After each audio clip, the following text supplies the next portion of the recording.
Teka muna mga kapatid, magnilay muna tayo. May pagkakahawig ang DNA ng tao sa saging.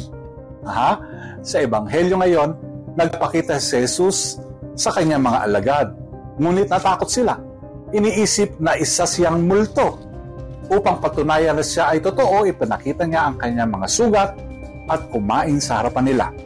Pagkatapos, binuksan niya ang kanilang isipan upang maunawaan po ang kasulatan. Ipinakita na lahat ng nasusulat tungkol sa kanya ay natupad.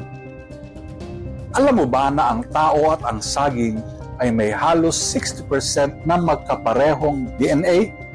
Sa unang tingin, tila imposible ito. Pero, paano maaaring may pagkakahawig ang isang tao sa isang prutas?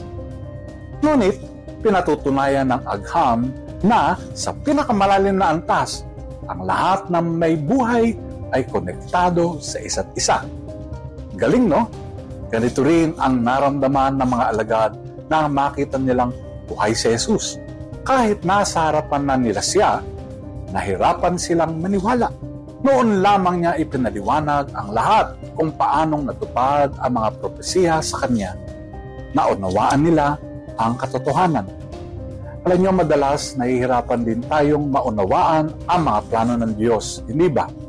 Nakikita natin ang ating paghihirap, pagdududa, at pagkakamali, at iniisip natin, Wala sigurong ginagawa ang Diyos dito. ngunit ipinaalala ni Jesus na ang lahat ng bagay, ang ating mga pagsubok, tagumpay, at kahit ang ating pagkukulang, ay nagkakaroon ng kahulugan sa liwanag ng kanyang muling pagkabuhay. Kung kaya nating paniwalaan na may pagkakahawig ang DNA ng tao sa saging, gaano pa kaya ang dapat nating paniwalaan na tunay ngang nabuhay muli si Jesus? Ang kanyang muling pagkabuhay ay hindi lamang isang pangyayari. Ito ay isang katotohanang nagpapabago sa ating buhay. Amen.